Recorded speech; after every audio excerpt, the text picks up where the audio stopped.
2 weeks ago, a mom named Priya typed her baby's social security number into an app.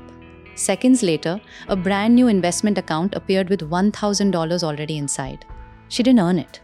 She didn't apply for a loan. The US government put it there. It's called a Trump account, and if your child qualifies, they could receive a free $1,000 investment to start building wealth. But here's what almost nobody is telling parents: that free money comes with a hidden catch that could affect your child's future. In the next few minutes, I'll explain exactly how it works, who qualifies, and the one thing every parent should know before opening the account. Let's get started. Here's why this connects directly to everything we've talked about on this channel. We've spent this whole series learning to spot the difference between a real asset and something that just looks like one. And right now, millions of American parents are being handed a brand new financial product with a name attached to a very public figure. And most of them are making a decision about it without fully understanding what they're actually signing their kid up for. That's exactly the kind of moment where doing 5 minutes of real research saves you from a decision you can't undo later. Because remember, this money belongs to your child, not you. So let's actually understand what this account is, piece by piece. A Trump account is a new type of retirement account for kids. Legally, it's a version of a traditional IRA established for a child, owned by the child from day one, even though a parent or guardian manages it until the child turns 18. Here's the breakdown, in plain terms. Who qualifies for the free money? If your child was born between January 1st, 2025 and December 31st, 2028, and is a US citizen, the federal government deposits $1,000 into their account automatically once it's opened. Who can contribute and how much? Parents, relatives, or basically anyone can add money. Up to $5,000 per year in 2026. Employers can even contribute up to $2,500 of that through certain workplace plans. Where the money goes? By law, the funds have to be invested in a low-cost fund that tracks a broad US stock market index. Not individual stocks, not risky bets. It's designed to grow steadily over time. How it grows tax-deferred. Just like a retirement account for adults, the money grows without being taxed year to year. You only deal with taxes later, when it's eventually withdrawn. Here's a number that makes this feel real. Financial institutions estimate that if a family contributes consistently and the account grows at a reasonable 6% average return, by the time that child turns 18, the account could hold somewhere around $191,000. That's not guaranteed.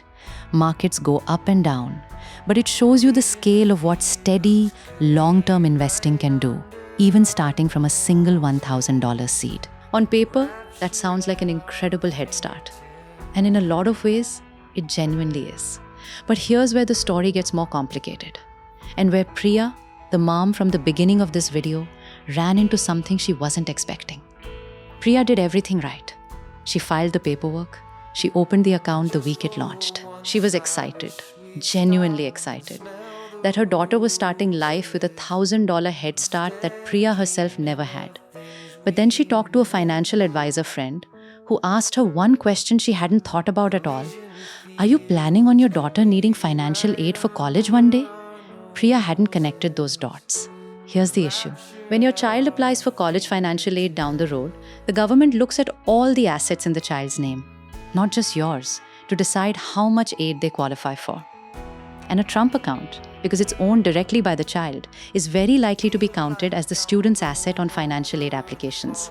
Here's why that matters. Assets owned by a student are typically assessed at a much higher rate for financial aid purposes than assets owned by a parent. A 529 college savings account, for example, which is parent-owned, gets treated far more favorably. That means the exact same dollar amount sitting in a Trump account could reduce a child's financial aid eligibility more than if that same money had been saved in a different type of account. This is exactly the same pattern we've talked about in every video on this channel. Something can genuinely be an asset, real, growing, legitimately valuable, and still come with a trade-off that isn't obvious until you look closely at the fine print. The house, that's also a liability. The credit card, that's also a trap. And now, a savings account for your child that could also quietly work against them when it matters most. Priya's story doesn't have a villain in it. Nobody lied to her. The information was technically available. It just wasn't loud. And that's the whole reason financial literacy matters. Not to make you suspicious of everything, but to make sure you're the one deciding what trade-offs are worth it instead of finding out after the fact. So did Priya close the account? No. And here's why that's actually the smart move for most families, once you understand the full picture. She did 3 things. First, she kept the free $1,000. It's free money, growing tax deferred, and for most families, the government seed deposit alone is worth having regardless of the financial aid question. Declining it doesn't make sense for most people. Second, she rethought where the extra contributions go. Instead of putting the full $5,000 a year into the Trump account, she decided to split future contributions.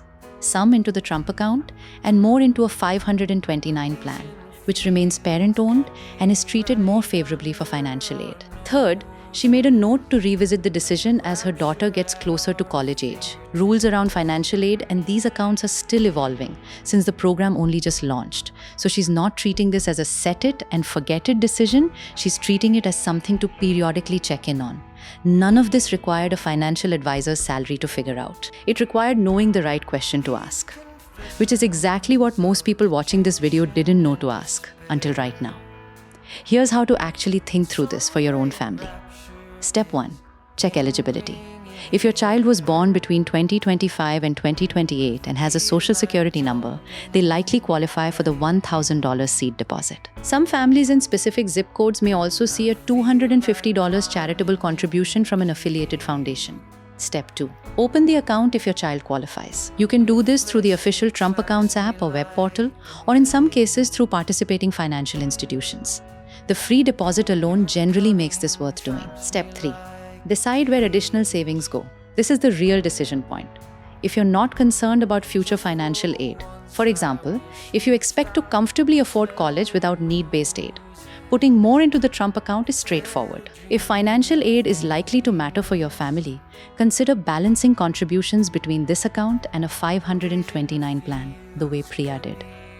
Step 4. Don't panic and don't ignore it either. This is brand new. Some of the fine print, especially around financial aid treatment, is still being clarified as the program rolls out. The goal isn't to make a perfect decision today. It's to make an informed one and stay flexible as more details become official. One more thing worth saying clearly.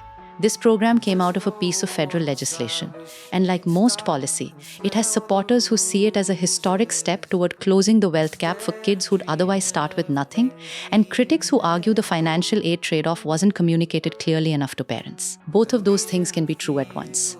And you don't need to pick a political side to make a smart decision for your own child. Priya's daughter is 6 months old, and she already has $1,000 invested in the stock market with 15 years or more to grow before anyone touches it. That's genuinely a remarkable head start, one that didn't exist for any generation before hers. But the real lesson of this video isn't about this one account. It's the same lesson from every video on this channel. Something being called an asset doesn't mean the conversation is over.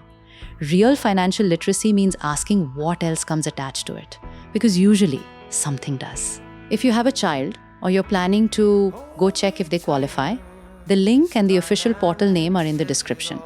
And if this helped you catch a trade-off you hadn't thought about, that's exactly what this channel is here for. In the next video, we're going back to the fundamentals.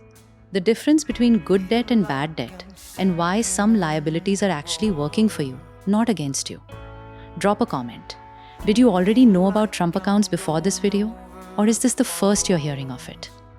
I'd genuinely like to know how many people this is new for. I'll see you in the next one.